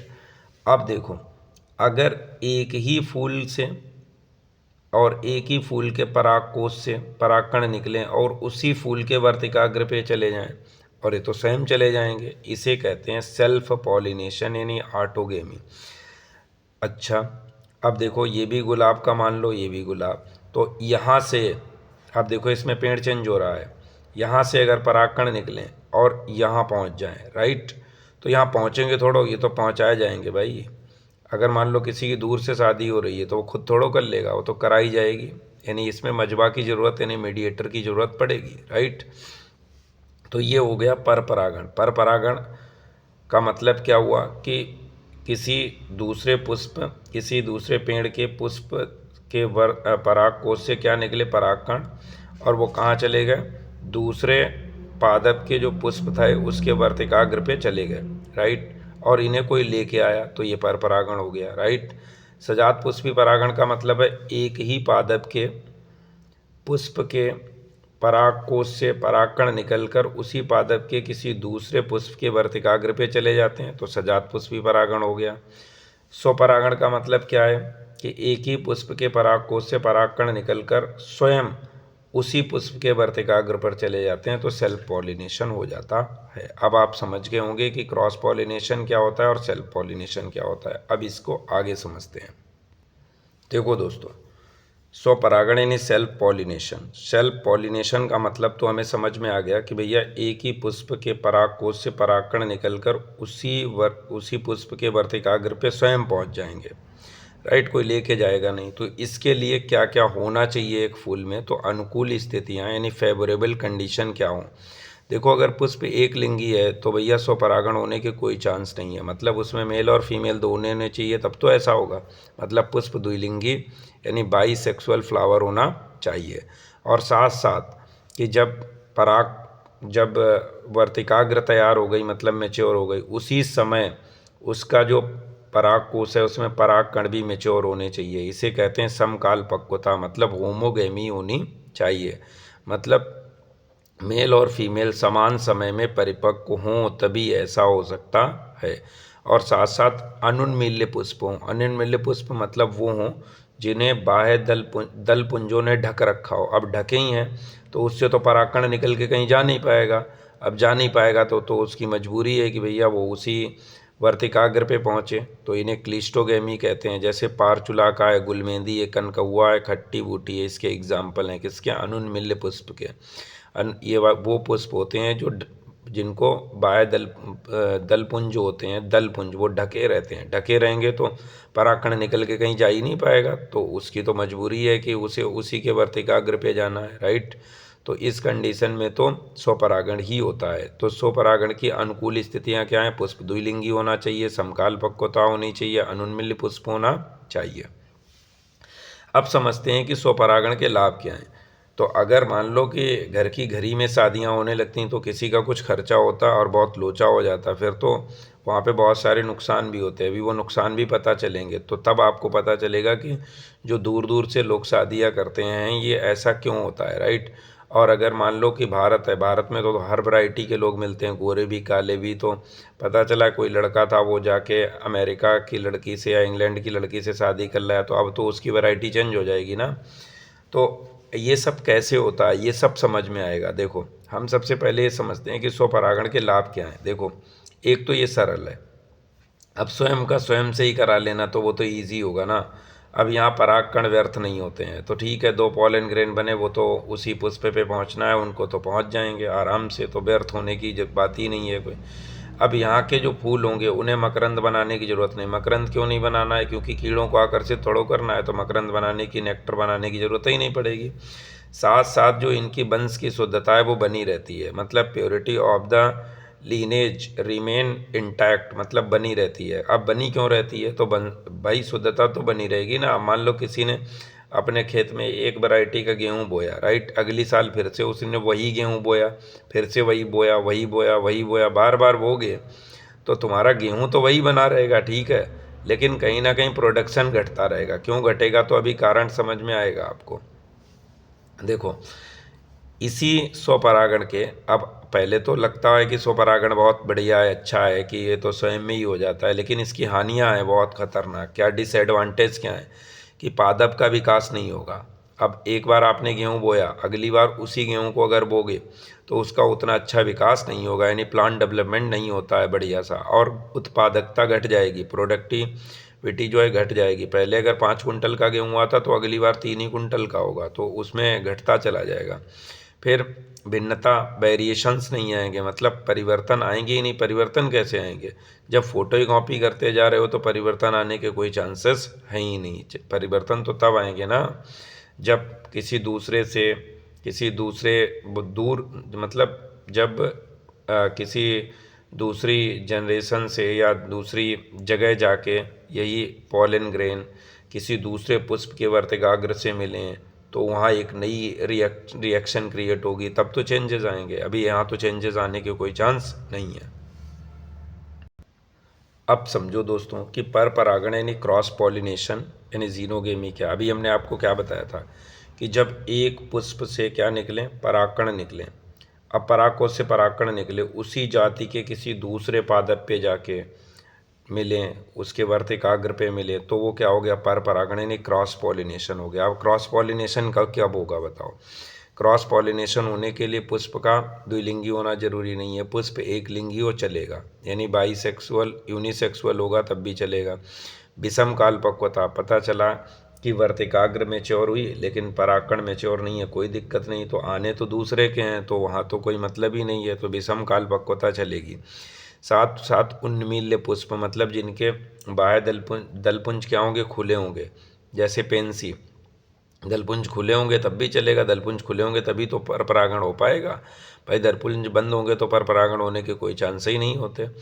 फिर विषम वर्तिकाग्र। विषम वर्तिकाग्र का मतलब मान लो वर्तिका बहुत ऊंची हो गई, और वर्तिका बहुत ऊंची होने के कारण जो परागकोश थे वो नीचे हो गए, तो परागकण खुद के तो पहुंचेंगे ही नहीं, तो मजबूरी है कि बाहर से लाना ही पड़ेगा, राइट। तो अनुकूल परिस्थितियां भी हमने आपको बता दी। अब समझते हैं कि भैया पर परागण के लाभ क्या हैं। तो देखो, सबसे बड़ा लाभ क्या है कि पादप का विकास बहुत बढ़िया होता है, राइट, प्लांट डेवलपमेंट होता है। इसीलिए तो लोग नई नई वैरायटी के गेहूँ हर साल बोते हैं। उत्पादकता बढ़ जाती, प्रोडक्टिविटी बढ़ जाती है, और साथ साथ भिन्नता, वेरिएशन बहुत ज़्यादा आ जाते हैं, राइट। इस परागकण, अब देखो परागकण जो हैं पर परागण जो है इसकी हानियाँ भी हैं। हानियाँ क्या हैं भैया? देखो, अगर मान लो शादी एक जगह से दूसरी जगह करनी है तो उसके लिए तो आपको बहुत सारी ऊर्जा भी तो लगेगी, बहुत सारा पैसा भी तो लगता है, तो ये प्रोसेस भी इतनी आसान नहीं होती। मतलब कहीं ना कहीं पर परागण की जो सबसे बड़ी हानि है, एक तो ये पर परागण की प्रोसेस कॉम्प्लेक्स है, मतलब जटिल है। इसमें परागकण बहुत सारे व्यर्थ हो जाते हैं, राइट। पॉलन ग्रेन बहुत सारे अनलेस मतलब यूजलेस हो जाते हैं। साथ साथ पुष्प जो होता है वो मकरंद का निर्माण करता है, मतलब इसमें सुंदरता बहुत मायने रखती है। सुंदरता मायने रखेगी तभी तो लोग एक जगह से दूसरी जगह जाएंगे। मतलब पुष्प में कहीं ना कहीं सुगंध होनी चाहिए, पुष्प में पंखुड़ियाँ रंग बिरंगी होनी चाहिए, राइट। दलपुंज बढ़िया मस्त रंग बिरंगे होने चाहिए, तब तो वहाँ कीड़े मकोड़े आएंगे। और यहाँ ऊर्जा की हानि, एनर्जी डिसएडवांटेज बहुत ज़्यादा होता है, मतलब एनर्जी की हानि बहुत ज़्यादा होती है, राइट। अब हम समझते हैं कि पर परागण ऐसे तो होगा नहीं, अब इसे कराएगा तो कोई ज़रूर तो कारक चाहिए, फैक्टर चाहिए। फैक्टर दो हैं जो पर परागण कराने के लिए जिम्मेदार होते हैं, एक हैं जैविक कारक यानी बायोटिक फैक्टर, और एक हैं अजैविक कारक यानी अबायोटिक फैक्टर। अब समझते हैं सबसे पहले हम बायोटिक फैक्टर। देखो, जैविक कारक क्या हैं? जंतु, जितने जंतु हैं, अगर जंतु परागकणों को परागकोश से ले जाके किसी दूसरे पुष्प के वर्तिकाग्र पर छोड़ते हैं तो जंतु परागण यानी जूफिली कहलाता है। और अगर ऐसा कीट करते हैं तो उसे कीट परागण कहते हैं, मतलब एंटोमोफिली कहते हैं। अगर ऐसा पक्षी करते हैं तो उसे पक्षी परागण मतलब ऑर्निथोफिली कहते हैं। अगर ऐसा घोंघा करता है, घोंघा है चोंगा नहीं, अगर घोंघा करता है तो इसे मलैकोफिली कहते हैं। और अगर चमगादड़ करता है तो इसे कायरेप्टेरोफिली कहते हैं, राइट। अब बात करें अजैविक कारक की, मतलब अबायोटिक फैक्टर। तो अबायोटिक फैक्टर में दो आते हैं दोस्तों, कौन? एक तो भैया हवा हो गई, जो एक जगह से दूसरी जगह उड़ा उड़ा के चीज़ें ले जाती है। तो अगर हवा ने क्या किया, पॉलिनेशन कराया, राइट, क्रॉस पॉलिनेशन कराया, तो इसे हम एनिमोफिली कहते हैं। ध्यान रखना, ये पूछे जाते हैं ऑब्जेक्टिव क्वेश्चंस में। और अगर जल द्वारा परागण हुआ तो उसे हाइड्रोफिली कहते हैं। क्या कहते हैं? हाइड्रोफिली। अब बात करते हैं वायु परागण की। सबसे पहले एनिमोफिली। देखो दोस्तों, अगर वायु परागण कराना है तो सबसे पहले जो पुष्प होने चाहिए वो छोटे होते हैं, राइट। जो पुष्प होते हैं वो कैसे होते हैं? छोटे होते हैं और हल्के होते हैं। साथ साथ में हमें ये पता होना चाहिए कि गंधहीन होते हैं, मतलब उनमें कोई गंध नहीं होती, ना ही मकरंद होता है। कि जो अब वायु परागण कराना है ना, तो हवा उड़ा के ले जाएगी तो इनकी कोई ज़रूरत ही नहीं है। इनकी तो ज़रूरत तब पड़ेगी ना जब कीड़े मकोड़ों को आकर्षित करना हो, राइट। अब वायु परागण में जो परागकण होते हैं वो छोटे होते हैं, साथ साथ में ये हल्के भी होते हैं, शुष्क होते हैं, ड्राई होते हैं, संख्या में बहुत ज़्यादा होते हैं, क्योंकि भाई उड़ उड़ के जाएंगे तो बहुत सारे तो वेस्ट भी हो जाएंगे ना। और हमें मालूम होना चाहिए कि जो इनके लिए वर्तिकाग्र होनी चाहिए वो चिपचिपी हो, मतलब वर्तिकाग्र तैयार रहे कि भाई हवा में उड़ के आ रहा है, एकदम चिपका लेंगे उसे, छोड़ेंगे नहीं, राइट। तो कहीं ना कहीं स्टिकी होनी चाहिए, चिपचिपी होनी चाहिए और लंबी होनी चाहिए। और वायु परागण के लिए जो वायु परागण है ये किस में होता है, तो ये भी ध्यान रखो। जितनी घास हैं, बांस है, मक्का है, नारियल है, खजूर है, भांग है, इन सब में कौन सा परागण होता है? वायु परागण होता है, राइट। अब चलते हैं। अब एक बात और याद रखना, जो चीड़ होता है, चीड़ पाइनस होता है, पाइनस के जो परागकण होते हैं इनमें पंख जैसे होते हैं, पंख नहीं होते, मतलब पंख जैसे स्ट्रक्चर होते हैं। नोट पॉइंट में डाल लीजिए, इंपॉर्टेंट है। अब चलते हैं आगे और समझते हैं कि भैया जल परागण क्या होता है, राइट। जल परागण को समझते हैं। जल परागण भी इम्पोर्टेंट है। देखो, जल परागण का मतलब तो आप समझते ही हैं कि जल परागकण को ले जाके वर्तिकाग्र पे पहुंचा देगा तो जल परागण हो जाएगा, मतलब हाइड्रोफिली हो जाएगा। इसमें फ्लावर कैसे होने चाहिए? आप ही दिमाग लगा के बताओ भाई, इसमें फ्लावर क्या गंधहीन, इसमें क्या सुगंध होनी चाहिए, इसमें क्या मतलब नेक्टर बनना चाहिए, तो कलरफुल होने चाहिए? किसी की ज़रूरत नहीं है, इसमें तो पानी है, पानी तो बहा के ले जा रहा है। तो फ्लावर कैसे होंगे? छोटे होंगे, रंगहीन होंगे और गंधहीन होंगे, राइट। इसके जो परागकण होंगे, पॉलन ग्रेन होंगे, वो हल्के होंगे। हल्के होंगे तभी तो पानी पे तैर पाएंगे, डूब नहीं जाएंगे। और इनके जो परागकण होंगे वो मोमीय परत युक्त होंगे। जैसे सिंगाड़ा देखा होगा, जब आप सिंगाड़ा नदी से निकालते हो तो उस पर एक परत जैसी चढ़ी रहती है, बहुत चिकनी चिकनी होती है, राइट, उसे मोमीय परत कहते हैं। और साथ साथ में जो वर्तिकाग्र होनी चाहिए वो कैसी होनी चाहिए? लंबी यानी लॉन्ग होनी चाहिए, चिपचिपी हो, चिपचिपी हो तभी तो चिपका पाएगी। और मोमी होनी चाहिए, मतलब वैक्सी होगी, वैक्सी होगी, वैक्सी नहीं होगी तो सड़ नहीं जाएगी, तो सड़ने से भी तो बचना है। अब देखो जल परागण दो प्रकार का होता है, एक होता है अधिजल परागण। अधिजल परागण मतलब इपीहाइड्रोफिली, ये जब परागण की प्रक्रिया सतह पर हो, जल की सतह पर, अगर जल के अंदर हो तो उसे कहते हैं अधोजल परागण, मतलब हाइपोहाइड्रोफिली, राइट। अब देखो अधिजल परागण जो होता है ये किस में होता है, तो वेलिसनेरिया इसका एग्जाम्पल याद रखना, पूछा जाता है। और अधोजल परागण में जो अंदर होता है, जल के अंदर होता है, उसमें जोस्टेरा और सिरेटोफिल्लम याद रखना। ओके, अब चलते हैं आगे। अब समझते हैं कीट परागण। तो कीट परागण का मतलब क्या है कि पराग कण को पराग कोश से लेके कहाँ पहुँचा देंगे, वर्तिकाग्र पे पहुँचाएंगे। ये काम कौन करेगा, कीट, कीट करेंगे। मतलब इसे कहते हैं कीट द्वारा परागण अगर हुआ है तो उसे एंटोमोफिली कहते हैं। इसके लिए पुष्प भैया कैसे होने चाहिए, बड़े होने चाहिए, मस्त एकदम रंगीन होने चाहिए, सुगंधित मकरंद होनी चाहिए, तब तो ये कीड़े आएंगे, नहीं तो कीड़ा क्यों आएगा, कोई किसी की ओर आकर्षित क्यों होगा। अब देखो इस कीट, ये कीट परागण किस में होता है, एग्जाम्पल याद कर लो, पीपल है, मटर है, प्रिमरोज है, बरगद है, सालविया है, इन सब में क्या होते हैं, कीट परागण होता है, राइट। अब कुछ बढ़िया बातें आपको बताते हैं, इंपॉर्टेंट हैं। क्या, जो रेफ्लेसिया है, रेफ्लेसिया ये संसार का सबसे बड़ा फूल है, रेफ्लेसिया। और एमार्कोफेलस, एमार्कोफेलस सबसे लंबा पुष्प है, ये सबसे लंबा है एमार्कोफेलस, और रेफ्लेसिया सबसे बड़ा है। एक्का पादप की बात करें, एक्का पादप जो होता है, एक्का प्लांट जो होता है, वो प्रोनुबा सलभ नाम का एक कीट होता है, राइट। ये आके इसके फूल में अपने अंडे रख लेता है और यहाँ के परागकण ये ले जाके दूसरे वर्तिकाग्र पे पहुँचा देता है। तो ये एग्जाम्पल मोस्ट इम्पॉर्टेंट है। इनमें सहजीवी संबंध होता है, मतलब इन दोनों का जीवन एक दूसरे से चलता रहता है। कि जो प्रोनावा सलभ कीट है वो अपने अंडे लाएगा, किस में रख लेगा, एक्का पादप के फूल में, और यहाँ से क्या ले जाएगा, परागकण कहाँ पहुँचा देगा, दूसरे पर। तो दोनों का काम चल गया ना, इसे कहते हैं सहजीवी संबंध। अब हमें समझना है, इसके आगे चलते हैं और समझते हैं पक्षी परागण, यानी ऑर्निथोफिली। ऑर्निथोफिली में देखो एक पक्षी है, दुनिया का सबसे छोटा पक्षी है हमिंग बर्ड, इसे गुंजन पक्षी कहते हैं। एक बिग्नोनिया और पलास ये पादप हैं जिनमें परागकण ले जाके, मतलब परागण कराने का काम किसका है, गुंजन पक्षी का है, राइट। घोंगे द्वारा परागण मतलब मलाइकोफिली कहते हैं। इसके लिए एक एग्जाम्पल याद रखना, कौन सा, अरीसेमा, इसे स्नैक प्लांट भी कहते हैं। स्नैक प्लांट में कौन कराता है परागण, तो घोंगे द्वारा परागण होता है। चमगादड़ द्वारा परागण मतलब कायरेप्टोरोफिली, ये इंपॉर्टेंट है। कदम है, कचनार है, केला है, अमरूद है, इनमें किसके द्वारा परागण होता है, चमगादड़ द्वारा परागण होता है। ओके, अब समझते हैं कृत्रिम संकरीकरण क्या है। देखो कृत्रिम संकरीकरण में हमने सबसे पहले क्या लिया, एक पादप लिया। पादप में क्या है, नर और मादा भाग, मादा भाग भी और नर। तो हमने नर के क्या किए, ये जो पुतंत थे, फिलामेंट थे, उनको कट कर दिया। तो काट क्यों दिया, तो हमने यहाँ विपुंसन किया, इसे इमैस्कुलेशन कहते हैं। इसमें हमने पुष्प, इमैस्कुलेशन में क्या किया जाता है, तो पुष्प से पुंकेसरों को अलग कर दिया जाता है, और पुष्प से पुंकेसर को अलग करना ही क्या कहलाता है, विपुंसन कहलाता है, यानी सेल्फ पॉलिनेशन को रोक दिया जाता है। सेल्फ पॉलिनेशन अब हो नहीं पाएगा क्योंकि पराग कोश में परागकण, जब तो ये कट ही गया है तो कट के अलग हो गया। अब यहाँ से कैसे परागकण पहुँचेंगे, अब क्या करेंगे, अब इसके ऊपर क्या, बोरे का आवरण कर देंगे। बोरे का आवरण क्यों कर दिया, ताकि दूसरे के परागकण इस पे ना आ जाए, राइट। बोरा वस्त्रावरण यानी बैगिंग बोलते हैं। किसे रोका गया, क्रॉस पॉलिनेशन को रोका गया, right.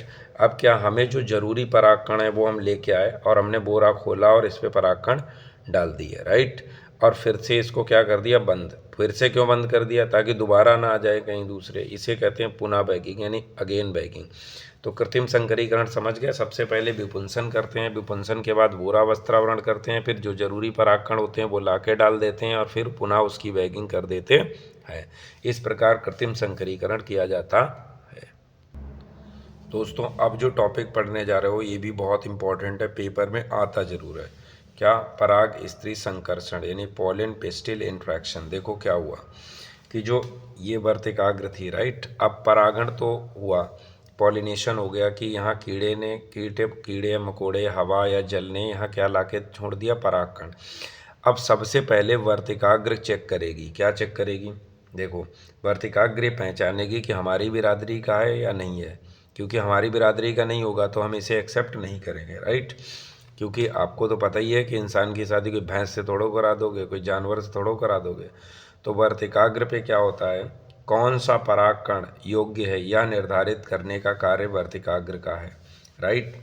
It is the job of the stigma to determine which anther is suitable, कौन सा जो ये जो एंथर आया है, जो पॉलन ग्रेन आया, कौन सुटेबल है, राइट।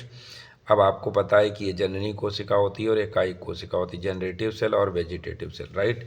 जब ये पता चल गया कि भैया ये बारात हमारी तरफ आ रही है, तो यहाँ से क्या पानी पत्ता की व्यवस्था कराई गई, मतलब वर्तिकाग्र ने अपने यहाँ से क्या दिया, पानी दिया। तो जब पानी इसके अंदर भरने लगा तो जो कायिक कोशिका थी वो फूल गई, फूल के लोग गुब्बारा हुई है। अब गुब्बारा हुई है तो यहाँ जो जनन छिद्र हैं, ये जनन छिद्र से यही वाली जो अंतःचोल है, एंटाइन है, वो क्या होगी, एक नली का फॉर्म बनाने लगेगी, ये नली के रूप में अंदर घुसने लगेगी, राइट। अब ये अंदर अंदर अंदर अंदर ऐसे आती जाएगी। अब अंदर क्यों आ रही है, इसके पीछे कारण समझना बहुत इंपॉर्टेंट कारण है। देखो ऐसा है, यहाँ पर क्या है, यहाँ पे ये मौजूद है बीजांड, राइट। अब इस बीजांड में क्या है, आपको तो पता ही है, बता चुके हैं हम कि ये भ्रूण कोष है, राइट। भ्रूण कोष है। अब भ्रूण कोष में कितने कोशिकाएं होती हैं, 7, और केंद्रक कितने होते हैं, 8। 1 2 3 4 5 6 7 8 केंद्रक होते हैं, राइट। अभी जो सहायक कोशिकाएं थी, इनके ऊपर कुछ छोटे छोटे देखो स्ट्रक्चर हैं, राइट, फिंगर लाइक स्ट्रक्चर, इन्हें कहते हैं फिलीफॉर्म संपुट। फिलीफॉर्म संपुट कुछ रसायन रिलीज करते हैं, जैसे बोरॉन है, कैल्शियम है। अब इस जो पराग नली, इसके पास बोरॉन की होती है कमी, तो ये बोरॉन को ढूंढते ढूंढते ढूंढते ढूंढते यहाँ से चलती है, ऐसे ढूंढते ढूंढते ढूंढते ढूंढते इस यहाँ आ जाती है, राइट। अब देखो हो सकता है कि ये जो पराग नली बनी, पॉलन ट्यूब बनी, कोई ज़रूरी थोड़ा है कि वह बीजांड द्वार से ही प्रवेश कर जाए, तो 3 इसके पास चांसेस हैं। हो सकता है बीजांड द्वार से प्रवेश करे तो इसे हम कहेंगे पोरोगैमी, और अगर ये निभाग से प्रवेश कर जाए तो इसे हम कहेंगे चैलेजोगैमी, और अगर अध्यावरण से प्रवेश कर जाए तो इसे मीजोगैमी कहते हैं। अगर आपसे पूछ दे कि पराग नली में कौन सी गति हो रही है, तो भैया रासायनिक गति हो रही है। रासायनिक गति क्यों हो रही है, क्योंकि इसके पास बोरान नहीं था, तो बोरान को ढूंढते हुए आ रही है, तो रासायनिक गति हुई, राइट। अब देखो यहाँ पहुँच गए, अब इनका यहाँ स्वागत होगा, क्या स्वागत कैसे होगा, तो ये तो आपको पता ही है कि प्लेसेंटा से जुड़ा रहता है, अंडाशय से, अंडाशय के ऊपर क्या प्लेसेंटा, प्लेसेंटा के ऊपर क्या लगा रहता है, बीजांड, और ये क्या है, तो ये आप भ्रूण कोष है। इस भ्रूण कोष में क्या है, तो 8 केंद्रक हैं, 7 कोशिकाएं, राइट। जो ये वाली जो हैं सहायक कोशिका, इनको कहते हैं पोलन गाइड सेल, मतलब ये क्या कर रही हैं, सखियां समझो, राइट। ये दूल्हे राजा को लिवा के लाएंगी कि चलो भैया चलो चलो इधर, और जैसे ही ये इसके पास पहुंचेंगे, राइट, ये तो खुद गायब हो जाएंगे। तो अब आपको समझ में आ गया होगा कि कहीं ना कहीं जो पॉलन ट्यूब बनती है, राइट, वो कैसे बनती है। सबसे पहले क्या करती है, वर्तिकाग्र पहचानती है हमारी जाति का परागकण है या नहीं है, तो पानी पत्ता की व्यवस्था, मतलब यहाँ से वाटर रिलीज होता है जो किस में भरने लगता है, कायिक कोशिका में, फिर फूलने लगती है क्या, अंतःचोल। अंतःचोल क्या बना लेती है, परागनली।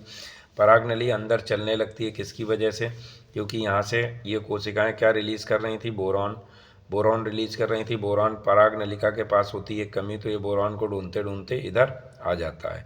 उम्मीद है आप समझ गए होंगे कि पराग स्त्री संकर्षण क्या होता है, राइट। अब चलते हैं आगे। देखो दोस्तों, इसे तो बहुत ज़रूरी सीख लेना है, द्विनिषेचन, डबल फर्टिलाइजेशन 100% आता है। अब देखो जो पराग नली बनी थी, राइट, ये पॉलन ट्यूब जो बनी थी, यहाँ कौन आए थे, दूल्हे राजा आए थे, राइट। कौन लिवाल आया था, ये जो दोनों सहायक कोशिकाएं थी, ये गाइड करते हुए इधर लिवाल आई थी।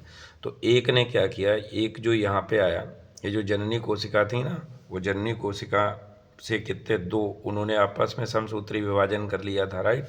तो वहाँ से 2 युग्मक आए थे। तो एक युग्मक ने क्या, ये अंड कोशिका है, इस अंड कोशिका से क्या कर लिया, संलयन कर लिया, तो N और N, तो NN कितना हुआ, 2N, इसे कहेंगे द्वि संलयन, यानी सिनोगेमी, राइट। तो एक बार यहाँ पे फर्टिलाइजेशन हुआ। अब देखो क्या होगा, अब बेचारा ये कह रहा है कि भैया तुमने तो अपनी व्यवस्था बना ली, हम क्या करें। तो इनने कहा ठीक है, तुम्हारी भी जुगाड़ लगाते हैं। तो यहाँ पर क्या थे, दो लोग मौजूद थे, यानी ध्रुवीय केंद्रक था, ध्रुवीय कोशिका थी। तो इनने ये यहाँ पर से कूदे, इनने कहा एक के साथ एक फ्री, मतलब एक तो था ही था, एक के साथ में एक और फ्री। तो इन्होंने क्या कहा कि ठीक है, तो तीनों, तो यहाँ पर क्या हुआ, दो ये और एक ये। तो यहाँ कौन सा संलयन हुआ, त्रिसंलयन हुआ, राइट, ट्रिपल फ्यूजन हुआ। तो एक बार यहाँ पर निषेचन हो गया और एक बार यहाँ पर निषेचन हुआ। तो इसमें निषेचन कितनी बार हुआ, दो बार निषेचन हुआ। इसे ही दोहरा निषेचन कहते हैं। तो दोहरा निषेचन केवल पुष्पीय पादपों में ही होता है। फिर से समझ लो कैसे हुआ। यहाँ से क्या हुआ, दो नरयुग्मक आए, एक नरयुग्मक ने अंड कोशिका से निषेचन किया और एक नरयुग्मक ने ध्रुवीय केंद्रक से निषेचन किया। निषेचन दो बार हुआ, इसे ही दोहरा निषेचन कहते हैं, राइट। त्रिसंलयन होने से क्या बना, त्रिसंलयन होने से बना PEN, प्राथमिक भ्रूण पोष केंद्रक, यानी प्राइमरी इंडोस्पर्म न्यूक्लियस बना, राइट। अब ये क्या करेगा, अभी बताते हैं। देखो पहले इसको समझो। यहाँ क्या हुआ, द्विसंलयन हुआ, सिनोगेमी हुआ, फर्टिलाइजेशन। यहाँ क्या बन जाएगा, युग्मनज यानी जाइगोट बन जाएगा। इससे क्या बनेगा, एम्ब्रियो यानी भ्रूण बनेगा। ये भ्रूण कायम बदलेगा बीज में, लेकिन जब भ्रूण बनेगा तो खाना पानी भी तो चाहिए। अब ये खाना पानी कौन बनाएगा, तभी तो नेचर देखो कितनी सिस्टमेटिक ढंग से काम करती है। तो नेचर ने क्या बना दिया था, ये देखो यहाँ ट्रिपल फ्यूजन करके बनाया था।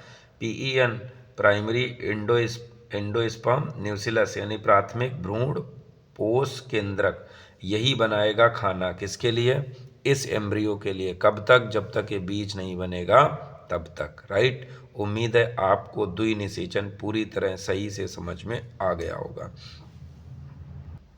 अब दोस्तों समझो, ये जो भ्रूण पोष था, जो 3N था, इंडोस्पर्म, राइट, ये केंद्रकीय भ्रूण पोष यानी न्यूक्लियर इंडोस्पर्म हो सकता है। अब केंद्रीय भ्रूणपोष में क्या होगा, देखो इसमें जो केंद्रक था 3N था, उसमें लगातार विभाजन होगा, लगातार विभाजन होगा। तो लगातार विभाजन अगर भ्रूणपोष में होता है तो इसे हम क्या कहते हैं, केंद्रकीय भ्रूणपोष कहते हैं। जैसे कि नारियल का पानी आपने देखा ना, पानी के फॉर्म में फैला रहता है।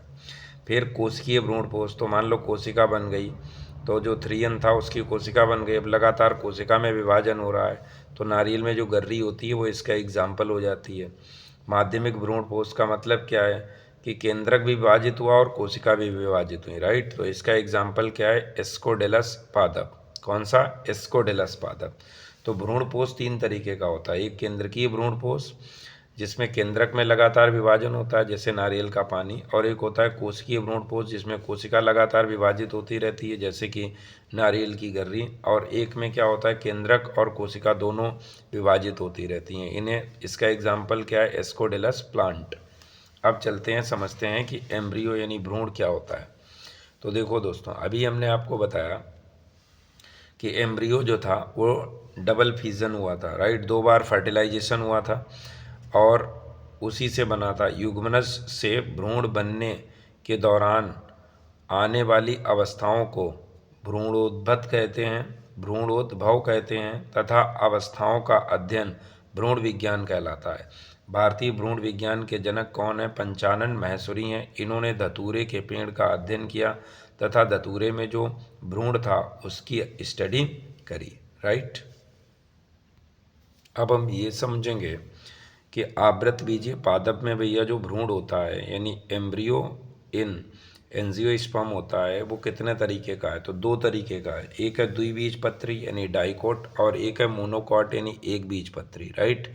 अब सबसे पहले हम समझेंगे कि द्विबीजपत्री यानी डाइकोट क्या है और उसमें कैसे क्या उसका विकास होता है, इसको डिटेल से समझेंगे। देखो दोस्तों, ये तो पढ़ ही चुके हैं कि भैया ये बीजांड है और ये क्या है, ये भ्रूण पोष है। अब इस भ्रूण कोष है। इस भ्रूण कोष में ये क्या था, ये तो आपको पता ही है कि युग्मनज है, और ये क्या है, ये भ्रूण पोष है। ये भोजन बनाएगा और ये जलवा छानेगा, तो ये आगे चल के क्या बन जाएगा, बीज बन जाएगा। तो कैसे बनेगा, तो समझो। देखो अब इस युग्मनज में क्या होगा, अब इस युग्मनज में इसी के अंदर ये सब कहानी चलेगी। अब इस युग्मनज यानी जाइगोट में क्या होगा, अनुप्रस्थ विभाजन होगा। तो इसी के अंदर क्या हुआ, अनुप्रस्थ विभाजन हुआ, जिससे क्या बनी, दो, ये जो युग्मनज था दो कोशिकाओं में विभाजित हो गया, राइट, असमान विभाजन हुआ। तो ऊपर वाली को कहते हैं आधारीय कोशिका और नीचे वाली को कहते हैं भ्रूणीय कोशिका, राइट। अब आधारीय कोशिका और भ्रूणीय कोशिका, ये विभाजन तो इसके अंदर ही चल रहा है, ध्यान रखना इतना। अब देखो क्या होगा कि जो आधारीय कोशिका है, राइट, वो अब लगातार धनाधन विभाजन करेगी, विभाजन विभाजन विभाजन विभाजन करके इतनी कोशिकाएं बना ली, राइट। नीचे क्या आ गई, भ्रूणीय कोशिका। अब जो इसके ऊपर जितनी भी कोशिकाएं हैं इनको हम निलंबक कहते हैं। निलंबक मतलब सस्पेंसर। इसके ऊपर वाली जो कोशिकाएं चूषण कहलाती है। देखो इसका मतलब क्या है, ये कर क्यों ऐसा रहा है, तो देखो ये क्या कर रही है, जो भ्रूणीय कोशिका है उसको नीचे दबा रही है। क्यों नीचे दबा रहा है, तो समझो, जब ये नीचे दबेगी तो ये जो ये भोजन बहुत सारा इकट्ठा है ना, ये सब इसके अंदर चला जाएगा। जब इसके अंदर भोजन चला जाएगा तो ये खूब स्ट्रांग हो जाएगी, राइट। और ये बाहर निकल जाएगी तो बाहर से ये इधर उधर का पोषण क्या कर लेगी, चूस लेगी। और चूसने के बाद इसीलिए तो इसे चूषण कोशिका कहते हैं। वो दे इसे भ्रूणीय कोशिका को ही देगी बाद में, राइट। अब देखो ये जो भ्रूणीय कोशिका है इसमें क्या होता है, इसमें होता है अनुलंबीय, दो अनुलंबीय तथा एक अनुप्रस्थ विभाजन होता है। अब आपको मालूम है एक कोशिका में दो बार अगर विभाजन हो तो एक से दो और दो से चार, और अगली बार हो जाए तो छः। तो तीन बार तो ऐसे ही हुआ अनुलंबीय और एक बार अनुप्रस्थ विभाजन हुआ, राइट। तो ये जो नीचे वाली कोशिका है, ये वाली कोशिकाएं हैं, इनको कहते हैं अध्याधार कोशिकाएं। और ये वाली जो कोशिकाएं हैं इनको कहते हैं आधारधार कोशिकाएं, यानी हाइपोबेसल सेल, राइट। और ऊपर वाला तो वो तो है ही चूषण कोशिका है। अब समझो ये जो आधारधार कोशिकाएं हैं ये क्या करती हैं, बहुत ही ध्यान से दोस्तों समझना है यहाँ पे। जो अध्याधार कोशिकाएं यानी एपीबेसल सेल हैं वो क्या करेंगी, तीन चीज़ें बनाएंगी। एक तो बीजपत्र यानी कोटिलेडन बनाएंगी, और प्रांकुर यानी प्लेम्यूल, और बीज पत्रोपरिक यानी एपी कोटाइल बनाएंगी। ये तीन चीज़ों का निर्माण कौन करता है, अध्याधार कोशिकाएं, बीजपत्र, प्रांकुर और बीज पत्रोपरिक का। और जो आधारदार कोशिकाएं हैं वो दो चीज़ें बनाती, कौन कौन, मूलांकुर यानी रेडिकल और बीज पत्राधार यानी हाइपोकोटाइल, ये दो चीज़ें बनाती हैं, राइट। अब चलते हैं आगे। देखो दोस्तों अब इसमें लगातार क्या होगा, विभाजन होगा। अब जब लगातार विभाजन होगा तो इसकी स्थिति कैसी हो जाएगी, इसे समझो। देखो इसकी स्थिति हो जाएगी कुछ इस तरीके की, राइट। खूब विभाजन हुआ, खूब विभाजन हुआ तो इसने अपने आप को ऐसा बना लिया, यानी गोलाकार बना लिया। ये क्या बन गया, भ्रूण मतलब एम्ब्रियो बन गया। ऊपर चूषण कोशिका अभी भी है। अब ये धीरे धीरे इसमें क्या खांच बननी शुरू होगी, मतलब गड्ढा जैसा बनना शुरू होगी। ये बन जाएगा हृदयाकार भ्रूण। ये गोलाकार भ्रूण, ये बन गया हृदयाकार भ्रूण। अभी भी चूषण कोशिका मौजूद है। अब ये धीरे धीरे क्या होगा, मैच्योर होगा और ये खांच बढ़ता चला जाएगा। ये कुछ इस तरीके से बन जाएगा। इसे कहते हैं परिपक्व भ्रूण। परिपक्व भ्रूण जैसे ही बनेगा तो अभी से भोजन वोजन की थोड़ा ज़रूरत, अब तो ये परिपक्व हो गया। अब जैसे आप बड़े हो जाते हो तब आपको दूध थोड़ा पिलाया जाता है निपल में भर के, तब तो आप बड़े हो गए ना, आप तो खाना पीना खा सकते हो, अपने आप चल फिर सकते हो। तो अब ये क्या हो जाएंगे, अब जो चूषण फूषण है ये सब नष्ट हो जाएंगे, राइट। ये जो नष्ट हो गए तो बचा क्या, अब जो बचा है उसको समझते हैं ध्यान से। देखो दोस्तों यहाँ समझना, ये जो बचा है ऊपर वाली चूषण और भी वो सभी वो सस्पेंसर सब तो नष्ट हो गई, बचा ये, इसे कहते हैं एपीफाइसिस। क्या कहते हैं, एपीफाइसिस। अब एपीफाइसिस क्या बनाती है, तो मूल गोप बनाती। मूल गोप का मतलब क्या है कि जो भविष्य में जड़ बनेगी तो उस जड़ की सुरक्षा करने की जिम्मेदारी किसके पास आ जाएगी, तो एपीफाइसिस के पास आ जाएगी, राइट। अब ये जो पत्ती जो नीचे की तरफ आई कितनी है, दो, इन दो बीज पत्र बने ना, तो इन्हें कहते हैं द्विबीजपत्री। समझ गए, तो द्विबीजपत्री भ्रूण ये है। अब ये द्विबीजपत्री का मतलब क्या एक्चुअली में है, तो पोषण को एकत्र करती हैं। ये जो बीज पत्र हैं ये पोषण को एकत्र रखती हैं, और यही नए पादप में सर्वप्रथम पत्ती बनाते हैं। इन पत्तियों को वास्तविक पत्तियां कहते हैं, यानी यही आगे चल के किस में बन जाएगी, पत्ती में। अब देखो यहाँ पे ये वाले जो पार्ट है ये वाला, राइट, ये तो ये क्या है, आगे चल के क्या बनाएगा, प्रांकुर यानी तना बनाएगा। तो पेड़ में जो आप तना देखते हो ना, मोटा सा तना, वही तना कौन बनाता है, यही बनाएगा, ये वाला सिरा क्या बनाएगा, तना बनाएगा, प्रांकुर बनाएगा।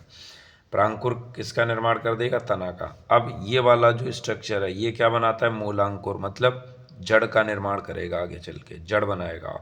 और उस जड़ की सुरक्षा कौन करेगा, तो एपीफाइसिस यानी मूल गोप, जो इसके चारों ओर क्या सिक्योरिटी गार्ड का काम करेगी। फिर बीज में बहुत सारे बीज पत्राधार आएंगे, तो बीज पत्राधार कौन बनेंगे, कहाँ से, तो यहाँ से ऊपर से बनते हैं, राइट। फिर ये वाला जो सिरा है ये बनाता है बीज पत्रोपरिक। तो अगर पेपर में आ जाए, आप यही वाला डायग्राम बना के इसकी लेबलिंग यानी इसी तरह से कर दोगे, आराम से समझ में, वहाँ पे आपको अच्छा नंबर मिलेगा। और अगर 5 नंबर में ये प्रश्न आता है तो आपको पूरी डिटेल इसकी लिखनी है। अब समझते हैं एक बीज पत्री भ्रूण मतलब मोनोकॉट एम्ब्रियो क्या होता है। तो इसमें क्या है, ये क्या है, पूरा बीजांड है। अब इसमें क्या है, ये भ्रूणपोष है। अब भ्रूणपोष में क्या है, युग्मनज है। युग्मनज में क्या होगा, फिर से विभाजन हुआ, ऊपर कौन आ गया, आधारी कोशिका, और नीचे कौन आ गई, भ्रूणी कोशिका। अब ये इसके अंदर ही हो रहा है। अब क्या होगा, जो आधारीय कोशिका है, पहले इसमें विभाजन हुआ था, चूसण बनी थी, अब यहाँ चूसण भूषण कुछ नहीं बनेगी। अब देखो यही वाली कोशिका क्या करेगी, अपना आकार बड़ा कर लेगी, ये हो जाएगी छोटी। तो इसी पूरी बड़ी कोशिका को निलंबक या चूसण कहते हैं, राइट। फिर क्या होगा, इसमें जो भ्रूणीय कोशिका है इसमें क्या होगा, विभाजन। जब इसमें विभाजन होगा तो नीचे 2 कोशिकाएं बन जाएंगी, राइट। अब जो नीचे की तरफ 2 कोशिका बनी, उसमें जो नीचे वाली कोशिका है उसे शीर्ष कोशिका कहते हैं। ये क्या बनाएगा, ये अगर चल के प्रांकुर बनाएगा, बीजपत्र और बीजपत्रोपरिक बनाएगा। और ये जो वाली कोशिका है, मध्य कोशिका, ये क्या बनाएगी, मूलांकुर और बीजपत्राधार बनाएगी, राइट। और यही इसी में से आगे चल के क्या बनेगी, एक बीज पत्र बनेगा। इसीलिए इसे एक बीजपत्री भ्रूण कहते हैं। एक बीजपत्री भ्रूण में जो एक बीज पत्र बनता है उसे स्क्यूटेलम कहते हैं। क्या कहते हैं, स्कूटेलम कहते हैं। ये ऑब्जेक्टिव में पूछा जाता है, स्कूटेलम। अब स्कूटेलम के कुछ एग्जाम्पल पूछ देगा, तो एग्जाम्पल आप ध्यान रखना कौन कौन है, घास, गेहूं, मक्का और बाजरा, राइट। अब चलते हैं इसके आगे। अब देखो समझते हैं कि बीज क्या होता है। तो लैंगिक जनन का अंतिम उत्पाद क्या है, बीज है, राइट। अंत में क्या बनेगा, बीज ही बनेगा। अब देखो दोस्तों, ये जो बीजांड है, राइट, बीजांड किस में बदल जाता है, बीज में बदल जाता है। और अंडाशय किस में बदल जाता है, फल में। जैसे आप आम खा रहे हो, तो जो आम आप चूस रहे हो वो क्या चूस रहे हो, अंडाशय चूस रहे हो। उसके अंदर क्या है, गुठली है, वो क्या है, बीजांड है, राइट। उसमें क्या है, बीज है। तो ध्यान रखना, बीजांड किस में बदलता है, बीज में, और अंडाशय किस में बदलता है, फल में। अब समझते हैं कि भैया फल के प्रकार क्या हैं। तो फल भित्ति के आधार पर प्रकार को पहले समझते हैं। तो देखो, गूदेदार फल भित्ति, गूदेदार फल भित्ति और शुष्क फल, यानी कुछ ऐसे होते हैं जो गूदेदार फल होते हैं, इन्हें फ्लेसी फ्रूट कहते हैं, राइट। क्या होते हैं तो समझते हैं। अगर किसी फल में कुछ फल भित्तियाँ होती हैं, 3 पेरिकार्प होती हैं, कौन कौन, अंतः फल भित्ति, मध्य फल भित्ति और बाह्य फल भित्ति। अगर ये तीनों मौजूद हैं, तो तीनों मौजूद होंगी तो उसे हम कहेंगे गूदेदार फल भित्ति, राइट, या गूदेदार फल। तो आ जाएगा फ्लेसी फ्रूट किसे कहते हैं, गूदेदार फल किसे कहते हो, तो आप लिख देना ऐसे फल जिसमें तीनों भित्तियाँ यानी अंतः फल भित्ति, मध्य फल भित्ति और बाह्य फल भित्ति पाई जाती है, उन्हें गूदेदार फल कहते हैं। जैसे आम हो गया, नारियल हो गया। शुष्क फल यानी ड्राई फ्रूट्स की अगर बात करें तो आप तो जानते ही हैं, गेहूँ है, बाजरा है, मक्का है, ये सब किस में आते हैं, शुष्क फल में आते हैं। एग्जाम्पल जरूरी है, याद रखना। अब समझते हैं फल यानी फ्रूट उत्पत्ति के आधार पर। तो उत्पत्ति के आधार पर 2 तरीके के फल होते हैं, आभासी फल, और ये आभासी फल हो गए और आपके सत्य फल हो गए, राइट। अब जो सत्य फल हैं वो सिर्फ अंडाशय से मिलके बने होते हैं, किससे, सिर्फ अंडाशय से। आभासी फल में क्या होता है, अंडाशय के साथ साथ पुष्प का और भी कोई भाग होता है जो इसमें हिस्सा ले लेता है। तो अगर आभासी फल लिखना हो कि आभासी फल किसे कहते हैं, तो आप लिखोगे अंडाशय तथा पुष्प के अन्य भाग से मिलकर बना फल आभासी फल कहलाता है, जैसे सेब, काजू, स्ट्रॉबेरी आदि। और अगर सिर्फो सिर्फ अंडाशय से मिलके बना है तो वो सत्य फल यानी ट्रू फ्रूट कहलाता है, जैसे आम है, नारियल है, संतरा है, अंगूर है, कीवी है आदि है। अब अनिषेक फलन क्या होता है, राइट। अनिषेक फलन बहुत इंपॉर्टेंट है, आपको बहुत ध्यान से समझना है कि बिना निषेचन तथा बिना बीज के फल को यानी बिना निषेचन तथा बिना बीज के फल को क्या कहते हैं? अनिषेक फलन कहते हैं। यानी ऐसा फल जिसमें न तो बीज होगा और न ही वो निषेचन से बना होगा, राइट। जैसे केला या अंगूर है, एग्जाम्पल याद रखेंगे। कौन कौन? केला और अंगूर। असंग जनन क्या होता है? असंग जनन का मतलब है, एपोमिक्सिस का मतलब है बिना निषेचन के फल तथा बीज का निर्माण होना। यानी फर्टिलाइजेशन नहीं हुआ, लेकिन फिर भी क्या हुआ? फ्रूट्स और उसमें सीड का निर्माण हो गया। इसे अलैंगिक जनन कहते हैं, राइट। इसका जो मेन एग्जाम्पल या हम कहें कि मेन कहानी है वो बहुभ्रूणता है। बहुभ्रूणता का मतलब क्या है? पोली एम्ब्रियोगोनी। इसका मतलब क्या है? एक बीज में एक से ज़्यादा भ्रूण का पाया जाना। अगर एक बीज में एक से ज़्यादा भ्रूण पाए जा रहे हैं तो उसे हम बहुभ्रूणता कहते हैं। जैसे नींबू है, संतरा है, राइट। तो दोस्तों यहीं पर ये लेक्चर फिनिश होता है और आपका पूरा चैप्टर कंप्लीट होता है, राइट। चैप्टर बहुत बड़ा था, बहुत शॉर्टली निपटाया है। आप इसे 2-3 बार लेक्चर को देखो, जहाँ पे भी डाउट हो वहाँ बार बार देखो, पूरा समझ में आ जाएगा, कोई डाउट नहीं। और दावा है कि यहाँ से बाहर कोई भी क्वेश्चन नहीं हो सकता। अगर आपने चैप्टर को सही से रिवाइज़ किया तो 100% आपका परफॉर्मेंस रहेगा और एक भी नंबर नहीं कटेगा। और दोस्तों, अगर आपको इस वीडियो से फ़ायदा हो रहा है और आपके लिए हमने कुछ मेहनत की है तो आप चैनल को सब्सक्राइब और दोस्तों को शेयर ज़रूर करें, लाइक करें, कमेंट करें कि आपको ये वीडियो कैसा लगा। जय हिंद।